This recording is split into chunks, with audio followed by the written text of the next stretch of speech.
This is a short video of how to capture disbursements in law practice. In summary, you would typically receive a payment from a client as a deposit, which will be deposited into trust. Take instructions from the advocates on behalf of the client, receive the advocate's invoice and capture the invoice. You'd capture the disbursement and invoice the client. Run automatic trust transfer, which would release the costs against the deposit, and you'd pay the firm the transfer of amount from trust, and then you would finally pay the advocate out of the business bank because you have transferred the money. So let's look at this in practice. So the first thing in law practice we do is receive the deposit. Now if I were a fee earner, I'd have an option here, but because I'm set up as a fee earner and a bookkeeper, I'd have it under posting transactions, matter receipts. So when we receive money from somebody, when they pay us, it's a receipt in the books of the firm. As we said, it's trust. A payment method is typically electronic funds are the most common method today. So let's say we had electronic funds into our ABSA account, trust account. Our matter, we type in any part of the name, it doesn't matter where it is, as we do everywhere else in the system, and select the client's matter. Defaults to today.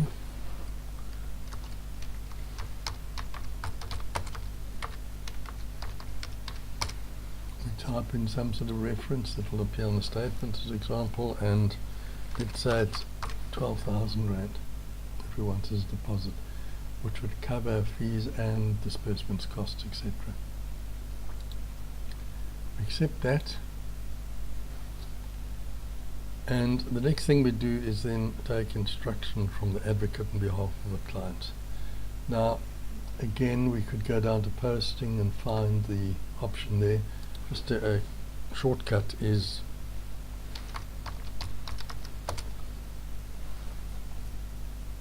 we want to post a supplier's invoice, so I'll just put in the filter to quickly find it. So we say who the supplier is, and let's say it's an Advocate Kelly.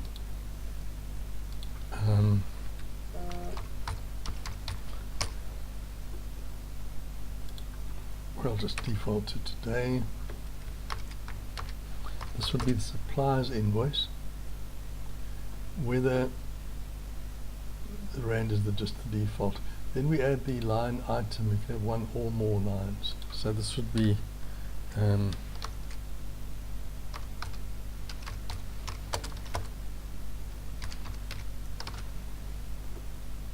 whether VAT applies or not.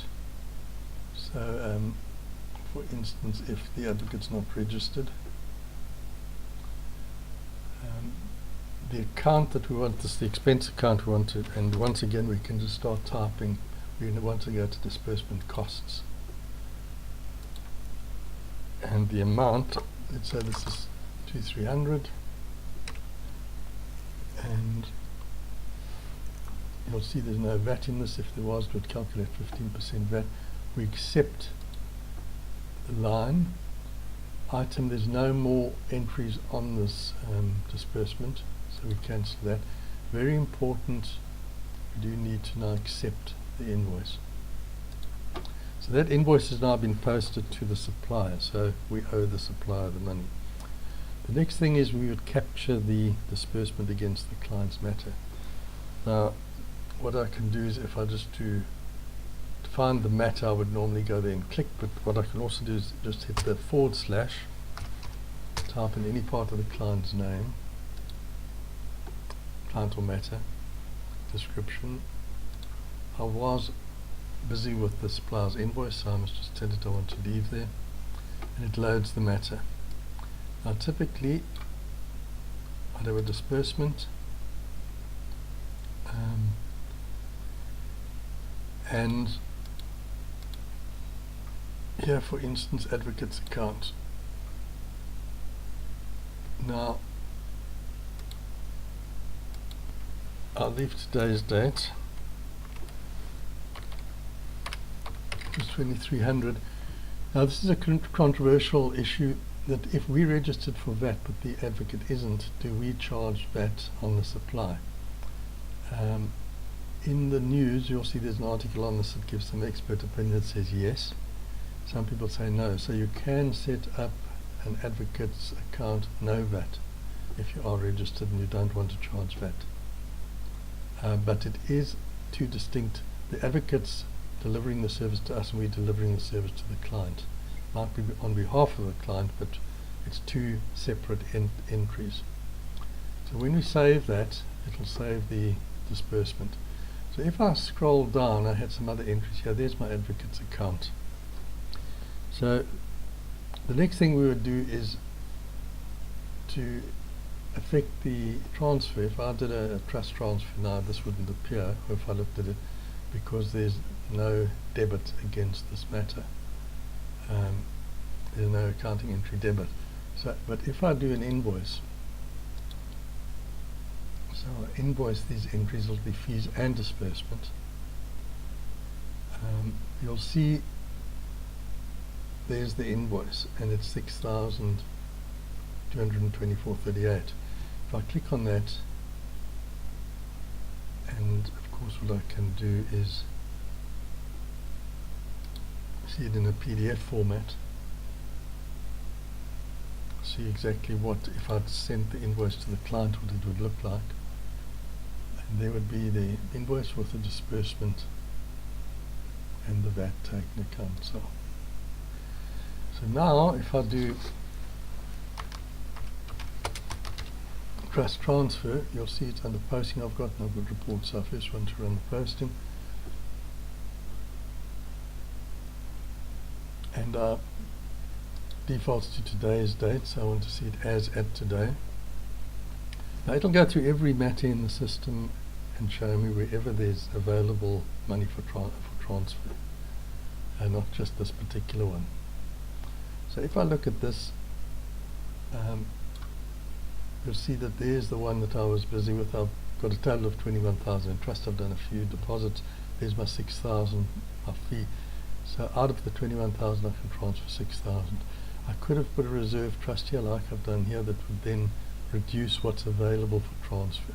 That's often if you want to pay a third party out of trust, you would reserve money. I can also say I only want to transfer that one, and I process. So I've now run the automatic trust transfer. What I would typically do after this is go to my report trust transfer, and I'll see there's my most recent one. So I want to look at the report, or I can print it if I want, and it'll show me I've got 6,224.38 has been transferred. So now the money's been transferred, and if I go back to, in fact let me go back to that account, go here, show you all the entries that have happened.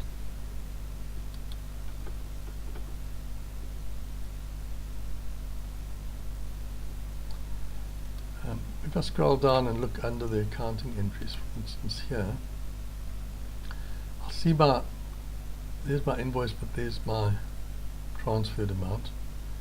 In fact, the easiest way of looking at this in summary is to go matter statement. And the matter statement, if I showed as a PDF, I could look down there, but it's just easier to see as a PDF. And this is the very same statement that you would send to your client. You'll see it separates your business, your trust, and if there was investment, section 7828 would show it there as well. So I can see the work I've done, etc., the invoice, which the client would have reference to, showing the advocate's costs as well as fees. And there I can see I've taken money out of trust to offset against that cost. So the client owes me nothing because they did have money in trust that I could take. So the final step would be to pay supplier payment, would be to pay Kelly that amount. So all that would happen here is you'd have the payment method. You'll see it's now supplier payment can only be from a business bank. You'd put in a reference referring to Midas, and you'd put the amount of the thing, and that's it. That closes the circle.